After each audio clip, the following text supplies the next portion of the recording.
J'ai eu beaucoup de demandes sur comment suturer la membrane en extraction comblement. Bah, du coup, je vous montre. J'utilise un carré de collagène qu'on utilise d'habitude pour les éponges hémostatiques. Je viens appuyer dessus entre mes doigts. Je vous mets la référence de celui que j'utilise dans la description, mais on veut qu'il soit vraiment très très plat. Du coup, je vais utiliser la technique du rouleau à pâtisserie. Je prends un instrument qui est rond et je vais vraiment venir appuyer dessus comme ça en roulant. Et là, je vais avoir un truc extra plat. Ensuite, je vais venir le mettre sur le site d'extraction. Donc, je lève toujours un petit lambeau et je viens le placer sous le lambeau vestibulaire et sous le lambeau lingual. Ici, en vrai, c'est toujours un peu galère.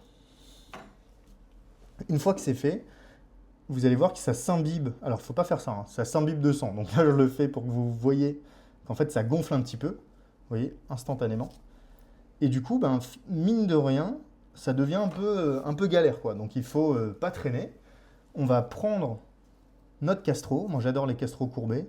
Et je viens toujours piquer du carré vers la gencive. Donc, collagène, gencive. Tac. Je ressors.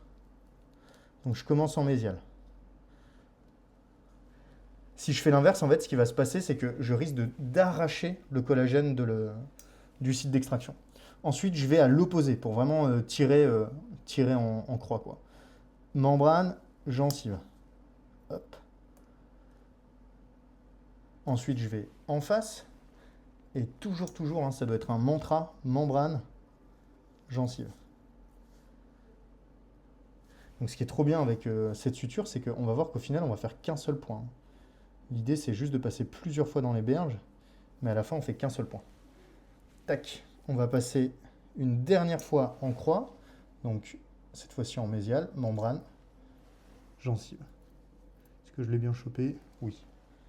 Une fois que c'est fait, c'est pas suffisant pour l'étanchéité. Donc en fait, on va faire plein d'allers-retours.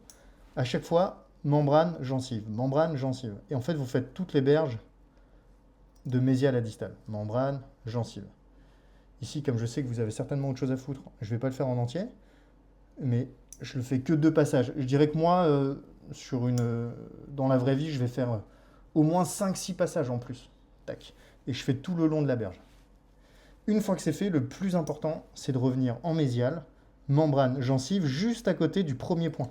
Parce que l'idée, c'est de venir serrer les deux berges, les deux chefs, pardon, pour que ce soit vraiment l'un à côté de l'autre. C'est ici qu'on va faire des nœuds qui sont vraiment efficaces. Et je viens faire mon nœud comme ça. Tac. Et là, vous avez pu faire une extraction comblement avec une membrane classique qu'on a tous dans nos tiroirs pour les extractions.